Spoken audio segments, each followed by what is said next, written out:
રાજકોટના ધોરાજીના ભોલ ગામડા અને છાડવાવદર ગામ વચ્ચે કાગળ પર ચાલતી શાળા બાબતે રાજકારણ ગરમાયું છે। ભાજપ અને કોંગ્રેસના નેતાઓએ એકબીજા પર આક્ષેપો લગાવ્યા।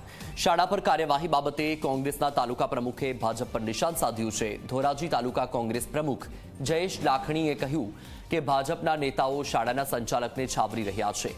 કાગળ પર ચાલતી શાળા પર કાર્યવાહી ન કરવા ભાજપના નેતાઓની અધિકારીઓને ભલામણ કરી રહી હોવાનો પણ કોંગ્રેસનો આક્ષેપ છે।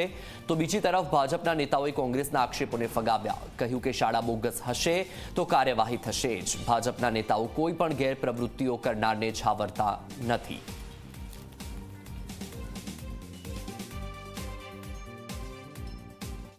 જે શાળા પકડાણી છે બોગસ, આજ છેલ્લા 7 થી 8 વર્ષથી હાલતી હતી। શિક્ષકો પગાર લેતા હતા, ક્લાર્ક પણ પગાર લેતો હતો અને છોકરાઓની ગ્રાન્ટ પણ આવતી હતી। તો મારે એટલું ગુજરાત સરકારને કહેવાનું છે કે આજે ગુજરાતની અંદર ભાજપની સરકાર છે, બોગસ શાળા નહીં પણ બોગસ તો આવી ઘણી સંસ્થાઓ હાલે, સરકારી અર્ધસરકારી, ટોલ નાકું હાલે, હોસ્પિટલ હાલે છે, શૈક્ષણિક કાર્ય હાલે છે, બોગસ પોલીસ વાળા આવે છે, બોગસ મામલતદાર આવે છે, બોગસ કોર્ટ આવે છે।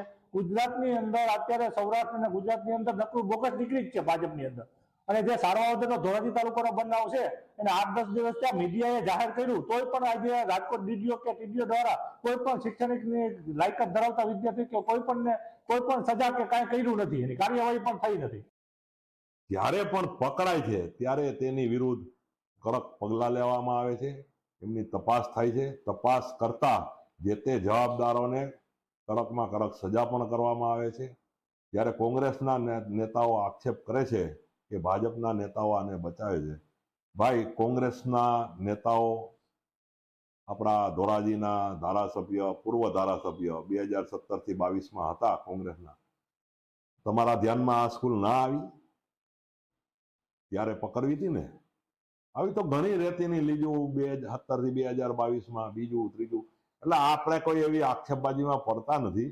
પણ કોંગ્રેસ વાળાને સ્પષ્ટ શબ્દોમાં જણાવું છું કે ભારતીય જનતા પાર્ટીની સરકાર કોઈ પણ ની શરમ વિના જ્યારે પણ કોઈની બોગસ વસ્તુ પકડાય છે, પછી તે પોલીસ હોય, સ્કૂલ હોય કે અન્ય કોઈ પણ વસ્તુ હોય, તો એમની સામે તપાસ થઈ અને વ્યવસ્થિત આયોજનબદ્ધ ફરિયાદ દાખલ કરી અને એમને કડકમાં કડક સજા આપવામાં આવે છે। આમાં કોઈ ભાજપના નેતાને બચાવવાની વાત